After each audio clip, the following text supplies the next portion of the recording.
Sa pagtitipon ng mga delegado mula sa iba't ibang bansa, ang Embahada ng Vietnam sa Pilipinas ay nagsagawa ng isang mahalagang talakayan tungkol sa pagbabalikwas at pagiging mapagpahalaga sa kapaligiran.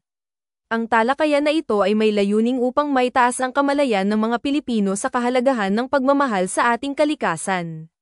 Sinimulan ng Embahador ng Vietnam ang kanyang talumpati sa pamamagitan ng pagkwento ng mga tagumpay ng Vietnam sa pagbabalikwas. Ang Vietnam ay nakamit ng maraming pag-unlad sa pagbabalikwas sa nakalipas na mga taon, sabi niya. At ang mga ito ay nagdulot ng malaking pagbabago sa ating lipunan at ekonomiya. Ipinaliwanag ng Embahador na ang pagbabalikwas ay hindi lamang tungkol sa pag-iwas sa mga polusyon sa kapaligiran, kundi pati na rin sa pagtataguyod ng mga paraan ng pamumuhay na mapagpahalaga at makatarungan. Ang pagbabalikwas ay tungkol sa pagkuha ng ating mga kinabukasan at paghahanda sa mga hamon ng klima. Aniya. Ang Embahador ay nagbigay rin ng mga halimbawa ng mga proyekto ng pagbabalikwas na isinagawa ng Vietnam, tulad ng pagtatayo ng mga planta ng renewable energy, pagpapalawak ng mga sakahan ng organic, at pagtataguyod ng mga industriya ng turismo na makatarungan sa kapaligiran. Sa huli ng kanyang talumpati, ang Embahador ay nanawagan sa mga Pilipino na makibahagi sa pagbabalikwas at pagiging mapagpahalaga sa kapaligiran.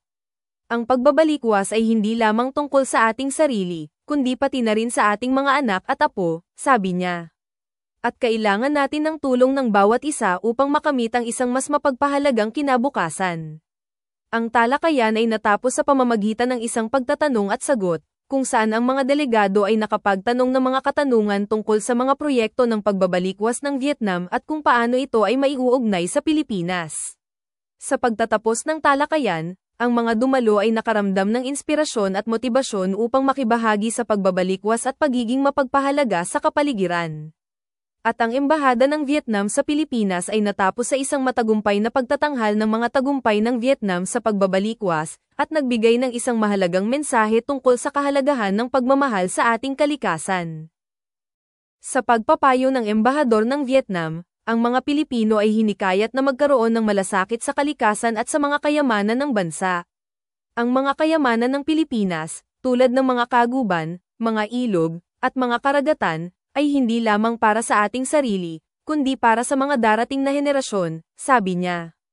Ang Embahador ay nagbigay rin ng mga halimbawa ng mga negatibong epekto ng polusyon sa kapaligiran, tulad ng pagkawala ng mga espansyo ng flora at fauna, pagtaas ng temperatura, at pagdudumog ng mga komunidad sa mga lugar na malapit sa dagat. Ang mga epektong ito ay hindi lamang nakakapagpaubo sa ating kalikasan, kundi pati na rin sa ating ekonomiya at lipunan, aniya. Sa kabila ng mga hamon, ang Embahador ay naniniwala na ang Pilipinas ay may kakuhan upang makamit ang isang mas mapagpahalagang kinabukasan. Ang Pilipinas ay may malakas na pangako sa pagbabalikwas, at ang mga Pilipino ay may malasakit sa kalikasan, sabi niya. Kailangan lamang natin ng tulong ng bawat isa upang makamit ang isang mas mapagpahalagang kinabukasan. Ang talakayan ay sinundan ng isang pagtatanong at sagot, kung saan ang mga dumalo ay nakapagtanong ng mga katanungan tungkol sa mga proyekto ng pagbabalikwas ng Vietnam at kung paano ito ay maiuugnay sa Pilipinas. Ang Embahador ay nagbigay ng mga sagot sa mga katanungan, at nagbigay rin ng mga payo sa kung paano ang mga Pilipino ay makibahagi sa pagbabalikwas. Sa huli ng talakayan, ang mga dumalo ay nakaramdam ng inspirasyon at motibasyon upang makibahagi sa pagbabalikwas at pagiging mapagpahalaga sa kapaligiran.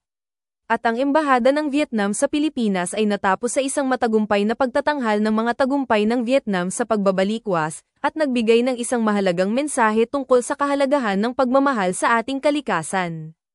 Ang mga dumalo sa talakayan ay binubuo ng mga opisyal ng gobyerno, mga representante ng mga komunidad, mga akademiko, at mga estudyante. Sila ay nakapinutang ng mga karanasan at kaalaman tungkol sa pagbabalikwas, at nagkaroon ng pagkakausing sa kung paano ang mga Pilipino ay makibahagi sa pagbabalikwas. Ang Embahada ng Vietnam sa Pilipinas ay nakipartisipa sa mga gawain ng pagbabalikwas, tulad ng pagtatayo ng mga planta ng renewable energy, pagpapalawak ng mga sakahan ng organic, at pagtataguyod ng mga industriya ng turismo na makatarungan sa kapaligiran. Ang Embahada ay nagbigay rin ng mga tulong sa mga biktima ng mga kalamidad, tulad ng mga tsunami at mga bagyo.